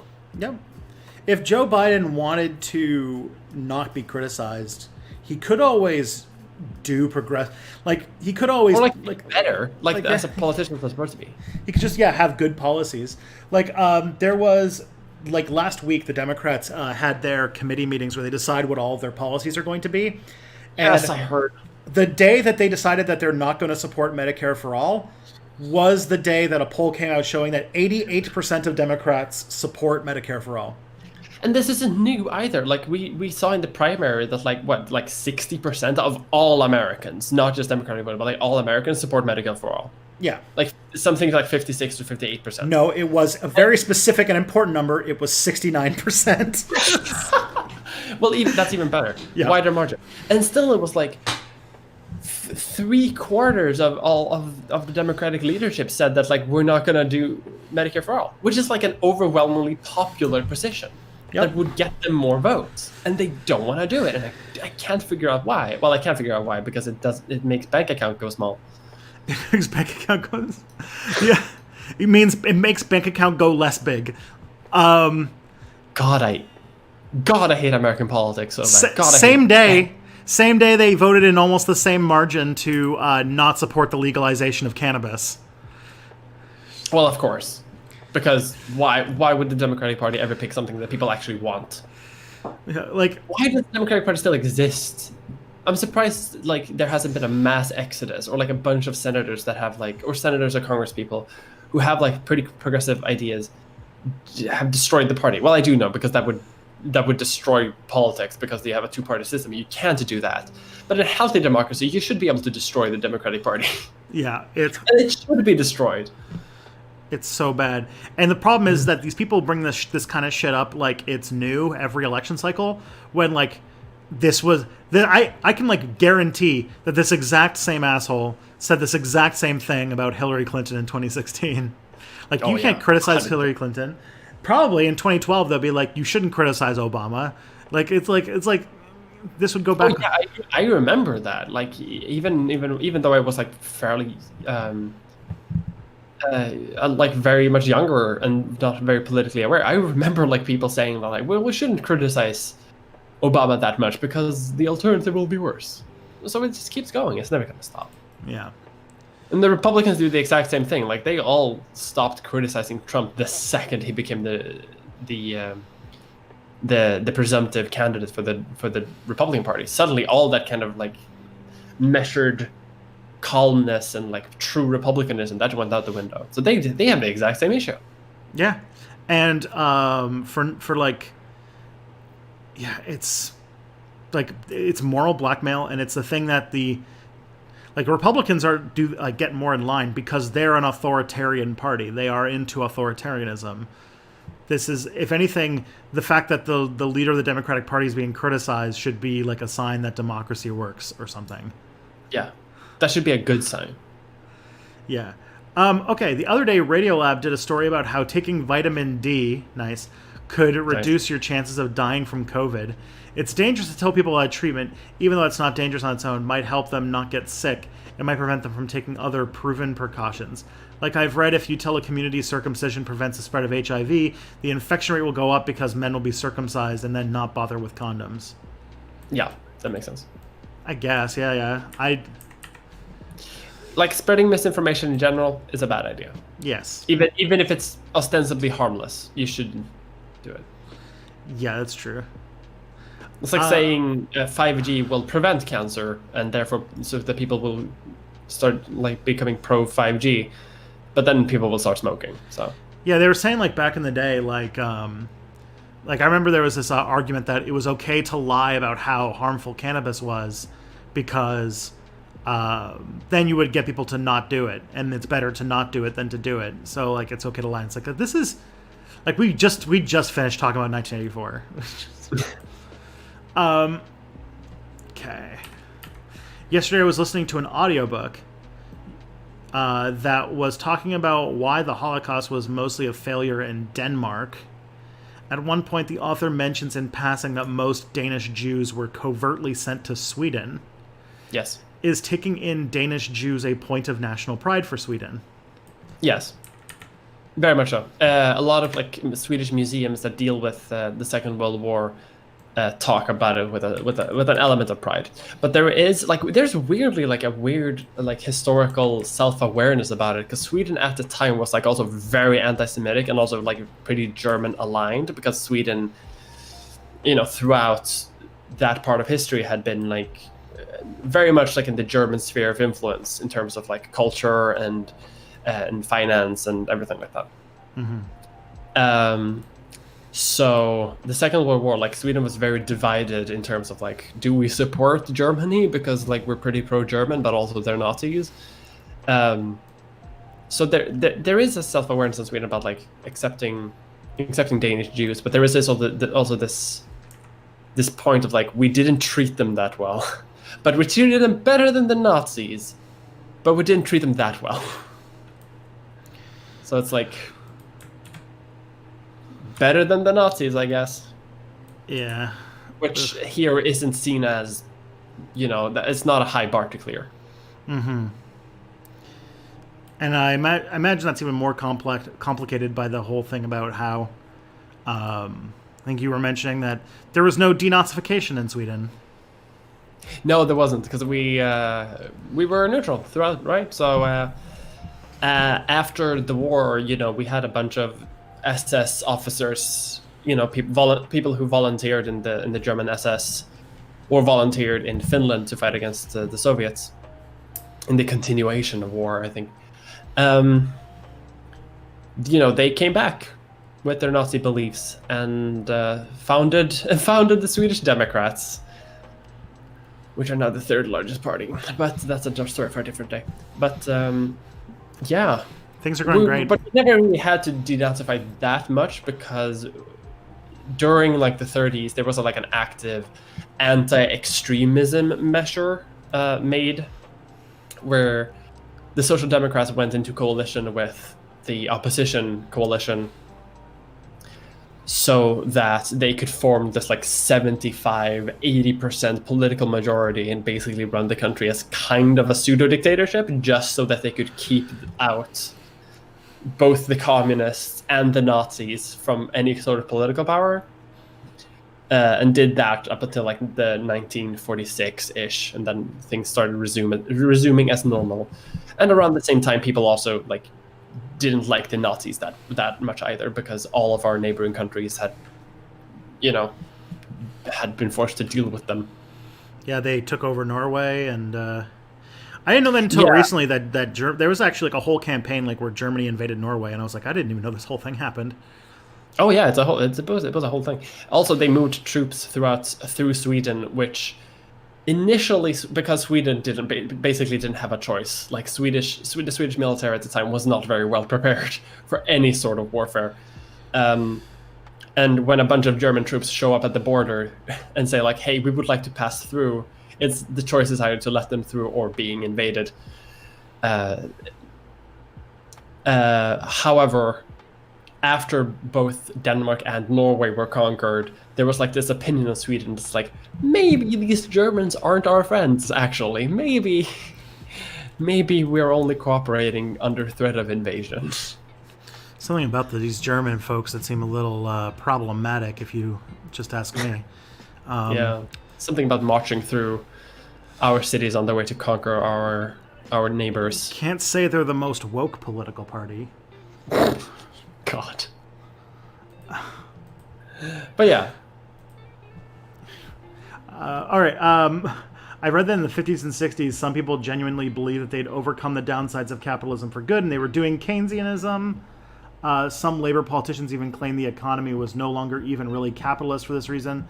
Suppose you're a time traveler stranded in 1966, and some liberal expresses that viewpoint to you. What do you say to them? That like the Keynesian economy. So like in many ways, a lot of what they're talking about here is in the 50s and 60s, we had an economy that was much closer to how yours is now, where like there was a lot of unionization, there was a lot of like controls and stuff like that to make sure that people had cheap homes and things like that. Like it was getting better, but like to say like it wasn't even capitalist or that they had overcome the downsides of capitalism, like all I think is in the 50s and 60s, at least depending upon what country you're in, it's like, yeah, I guess that's true for the whites. For the very specific unionized, like whites. Yeah. Living in specific suburbs. In specific cities. There's a lot of people who get left out of that. And on top of that, I mean, there is something to be said about the fact that like a lot of the sort of dystopian hellscape of capitalism that we have today can trace its genesis to the 1970s with the, neoliberal turn. Mm-hmm. But to say that Keynesianism was sort of like a post-capitalist society is a little ambitious. Yeah, it's a bit much. Not to say it wasn't better than what we have now, but it was by no means. It was very highly racially segregated and very, it was its own thing. Yeah. You know how Kim Il-sung is still technically the president of North Korea, even though he died in the 1990s. Do you think we should just keep saying Elizabeth is the queen after she dies? I keep feeling like this way we can get rid of the monarchy while maintaining the pomp and ceremony tourists like. Yeah, interesting. Can I tell you an interesting story about propaganda? Sure. It'll take very short time. So in the West, we hear this. Obviously, I don't like North Korea. It's a authoritarian dictatorship hellhole. But there is this like weird fascination with this, talking about like how he's the eternal president. Did you know that George Washington is still technically the commander-in-chief of the U.S. like military? No, that's a new one for me. No, he from what I've read, I might be wrong, but from what I understood, George Washington is still, despite being dead since like hundreds of years ago, is still somehow in charge ceremoniously somewhere up there. But no one talks about it because it's ridiculous, right? And it's just some weird like ceremony thing that no one actually cares about. It's just says somewhere in a paper and due to weird phrasing. But no one talks about it because it's super silly. And I just find it super weird that becomes that no one talks about that, but everyone will like become super stuck up on like the eternal leader of North Korea, when everyone in America almost constantly talks about how great George Washington was and how he's the father of the country and how he is like, there's definitely a cult of personality around that. Oh, yeah. So no one talks about that. So when people talk about this absurd idea that the queen could become the forever queen of the UK, for example, I'm not saying that the question was like weird to phrase, but like it's presented, and we read it as a kind of absurd concept. It's not that weird, is it? Because like people do it all the time with like the founding fathers and other people. This makes me want so bad, and we can't do this because right now this place is just a plague wagon. But at some point, if we're one day when we both have enough money that we can just do things without having to like consider grocery bills, we need to do a video where we go on we do a video tour of the Washington Mall. So the Washington Mall is the place where all the monuments are in the center of Washington D.C., where like you can go and you can take a tour of Congress, where you can see the apotheosis of Washington, which is literally Washington like watching down on America from heaven, a painting, and like the dome on the top. We can go and see the giant Greek style literal self-described temple to Abraham Lincoln. Mm-hmm. And like all of these things where it's just like I would love to, that would be such a fun walking tour. I would love to do that, but I would love to record. I would like to have a video that's 10 minutes long and half of it is shot as if we're in North Korea, and then there's a turn like in the middle of the video where we actually show what we're looking at. Yeah, the eternal. I would love this. If I'm ever in DC, I'll do that. Yeah, DC is always constantly 6,000 degrees, so that's a bit much, but because the American South is a mess, but yeah. Oh boy. Okay. Wait, DC is in the South? I mean, it's right between where Maryland and Virginia are. It's true, I guess. I always thought DC was like north-ish. But DC defines, like, DC is literally on the line that defines the North and South. Interesting. That's very interesting. That's why, like, it was really weird because when the Civil War was going on, the capital of the Union was like spitting distance from the Confederacy. But didn't the Confederates also put their like in Virginia? Yeah, like, Richmond. Also very close. Richmond was the capital of the Confederacy, so yeah, their two capitals were actually pretty close to each other. It's wild. Yeah, and most of the fighting happened in Virginia, or at least one of the fronts of the war. Like, the bulk of what you hear about in the Civil War happened in Virginia. Yeah. Except for like one weird campaign where they were like, hey, what if instead of fighting the war here, we just like randomly snuck up into Pennsylvania and tried to make everybody want to quit the war? But then they got caught in a town called Gettysburg, and then they ended up getting their asses handed to them. And basically, they were like, "Oh, we probably shouldn't have committed like most of our army to this random like behind the lines attack." And then they were like, "I guess we're just gonna lose the war now. Bye, guys." Bye. God, I need like a TV show about the Civil War because I need like a timeline that I can understand, and I don't want to study it. The problem I'm is, too lazy. yeah, the problem is that the Civil War was fought on about, like, there's probably about 3 or 4 major theaters, and all of them were kind of on their own timeline. So like there was like that, there was the one on the East Coast, and there was the Western War, which was the one that was happening in like Kentucky and Tennessee and stuff like that. Mm-hmm. Where like it was very one side. Like the one in Virginia was very much like the real back and forth. Like that was Robert E. Lee, and the Confederates actually got like a handful of decent victories in that war because that's where they put the most effort. But then there was the war was basically about taking the Mississippi River, and Ulysses S. Grant ran it for most of the time, and he just like there was like it was so one sided the entire time. Then there was like random fighting in like Missouri and Kansas and Texas and stuff like that. Just like kind of like much more of like a guerrilla war. And then there's probably my favorite, which is that there was in the far west a handfuls of like Confederate friendly people in places like California who fought who just like led like insurgency campaigns against the government there, including one Confederate group that like basically had a ship in the Pacific Ocean that was like a pirate ship basically. God. Including See, this is what I need. I need a show to just demonstrate all of this to me. Well, there is the 12-hour PBS documentary from the early 90s that like has Morgan Freeman in it, and it's pretty good. It's probably except it's like a bit. It's way more like you would not be able to get away with a Confederate friendly documentary like that in today's day and age. But wait, it's Confederate friendly? Hang on.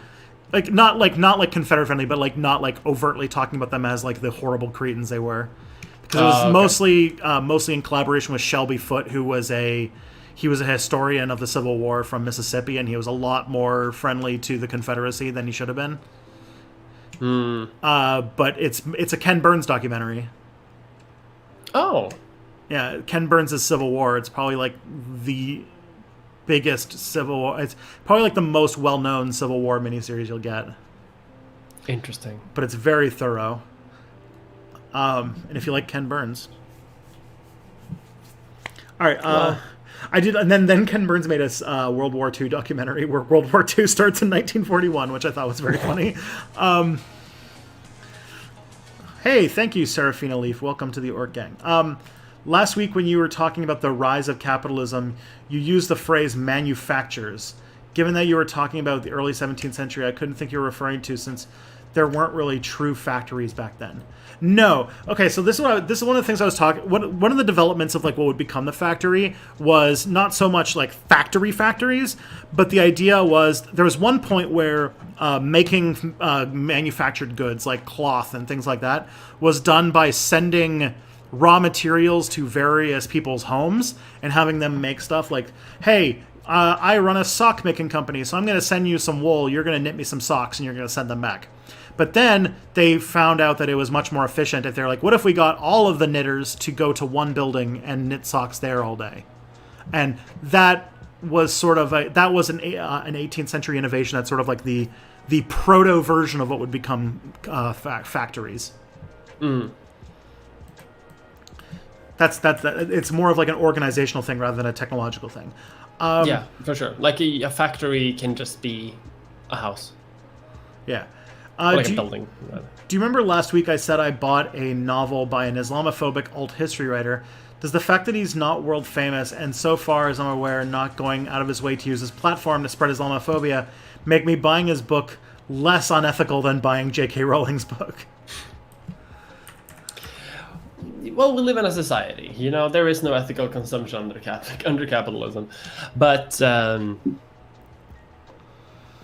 I mean, if he's not like actively making the world as worse as he could have, then I think you're probably fine.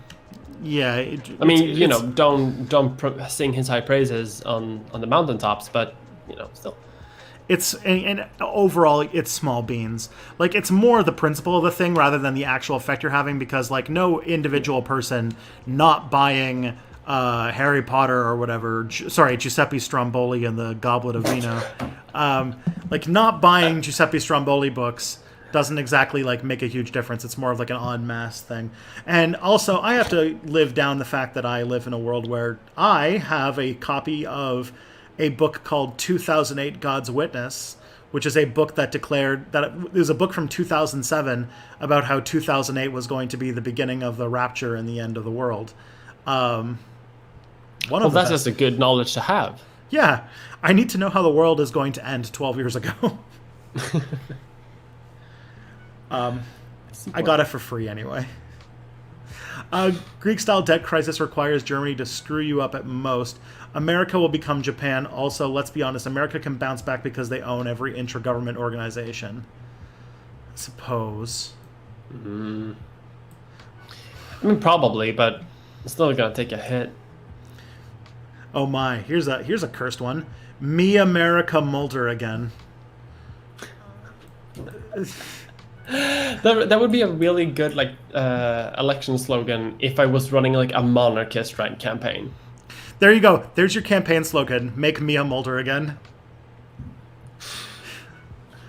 How do you feel about going after cops when they're off duty? Like, suppose you live near a Portland riot cop and you vandalize his house. Yeah, do it. Fuck it. If they don't want you vandalizing their house, they can just quit their job. It's that easy. Yeah, it's easy. I mean, I think the line. I think the line should be, when they are not cops. Yeah, when they are not cops. When they quit, you know, we can still dislike them, but then we can like stop being asses to them. But like, as long as they're cops, it's fair game. Yeah.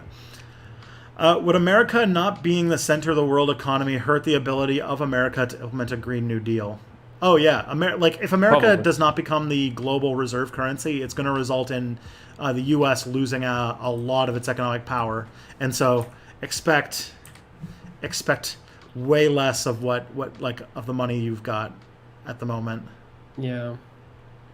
Which is sad because you could just recover instantly by just defunding like a third of the military. Yeah. And you'd be fine. All of that like 31% drop in GDP growth could just be compensated by just dropping that exact same amount of military spending. Mm-hmm. You'd be fine. All right. Last week, Mia said she didn't lose all her sexist habits until she started living as a woman.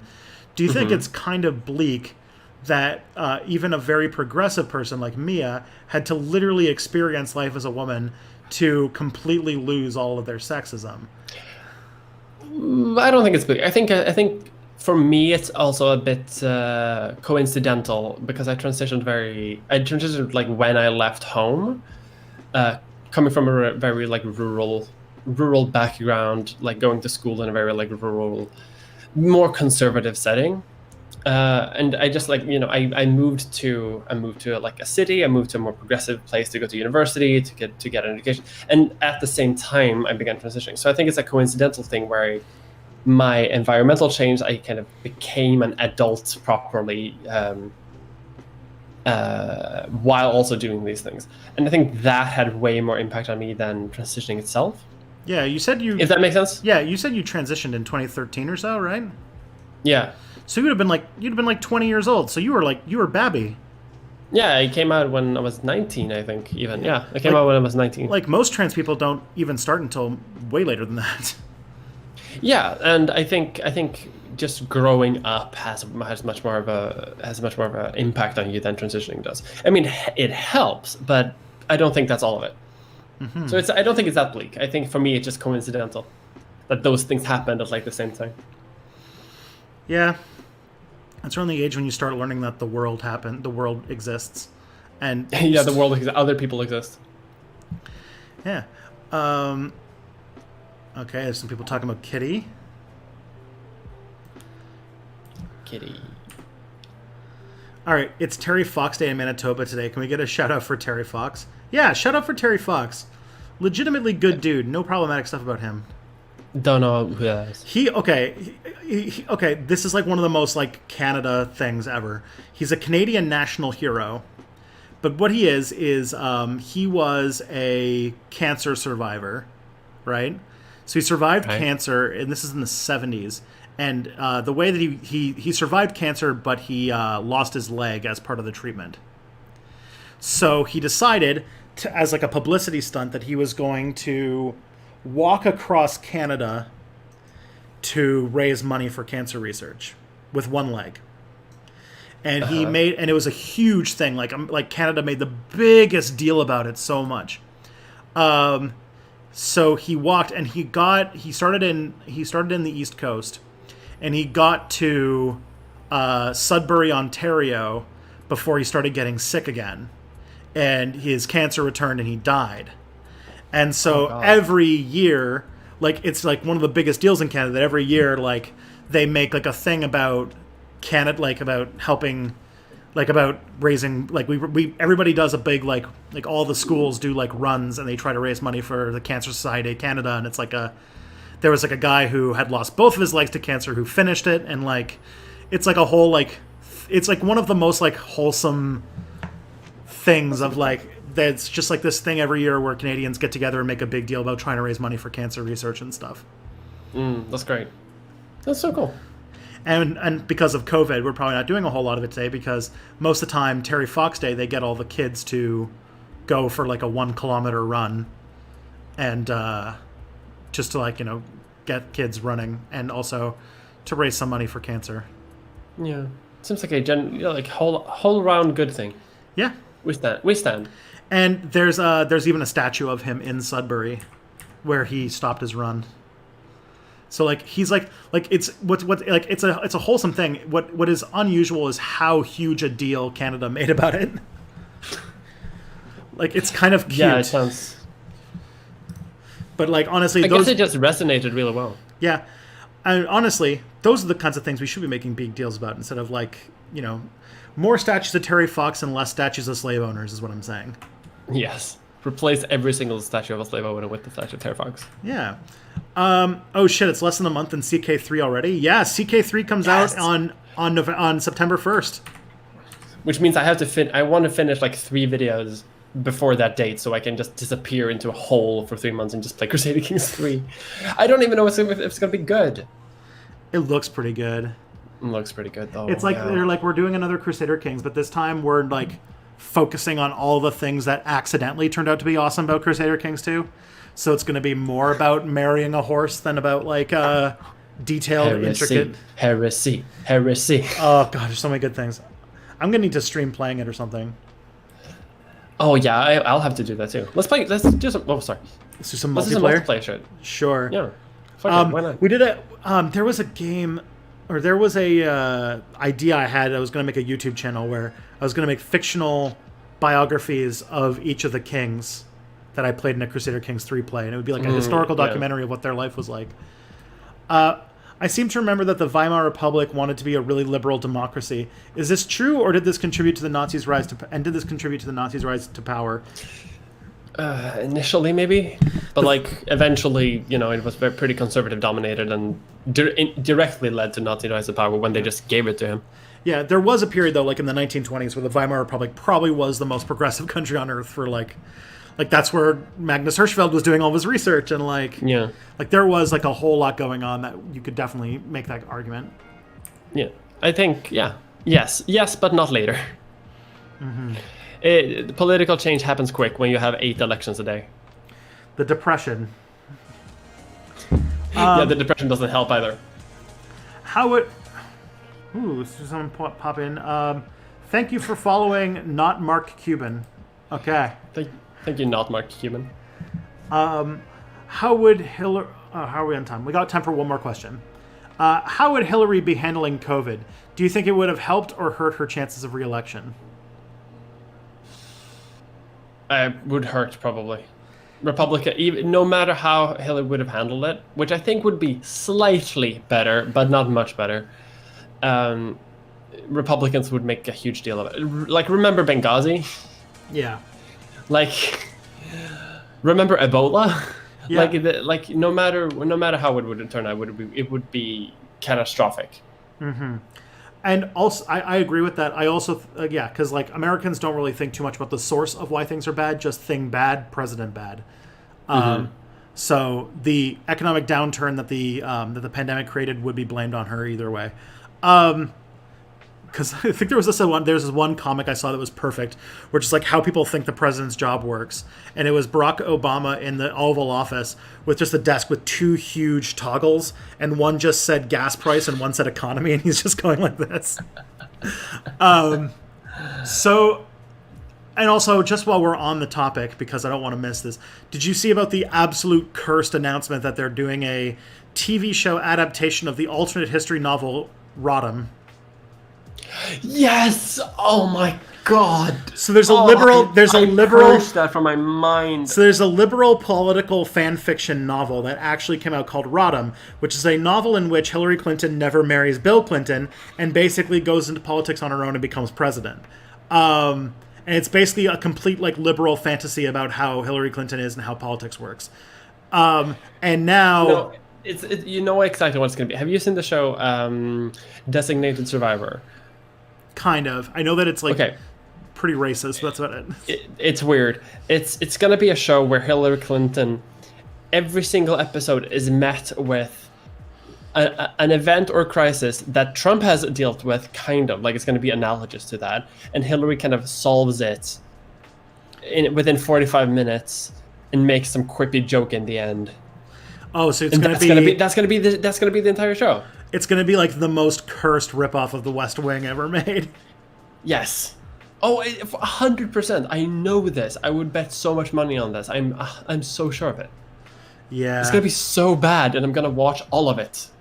Because I have to. Because I hate myself. It seems like that... What's that website? What's that streaming platform that only America has? The Hulu? one... Yeah, Hulu. That's who's doing it, and Hulu seems to have like a exclusivity contract with Hillary Clinton because they did that Hillary Clinton documentary too, the one where she like blamed everybody, especially Bernie Sanders, but not herself, for losing 2016. Yeah, or lost 2016 because she was just far too good at being a leader. Anyways, we are over time, but thank you guys, everyone. I want you to say. I want you to tell everybody where they can get Mia content. You can get Mia content at youtube.com/c/Mia Mulder. I just made a new video about icons and like celebrity kind of. It's good. Go watch it. It's 45 minutes long. It's good. Would you call yourself trans iconoclast? Yes, I had a joke about that, but I had to cut it. You can find me on Nebula too. Shit, someone reminds me too. That's true. You can find me on Nebula. I don't know what my link is on Nebula. I think it's nebula.com. Watchnebula.com/Mia Mulder, maybe? Let me check. Mia Mulder. If you follow that link and you sign up, doesn't Mia Mulder get money? Yes, I do get money if you go to watchnebula.com/Mia Mulder. I don't know that much about Nebula because I'm not in charge of it, and I'm just on there. They give me sponsors, and I'm happy, but I don't know much about it. So, I don't be kind. You can find me there too. You can also find me on twitter.com/potatopolitics, where I tweet far too much every single day.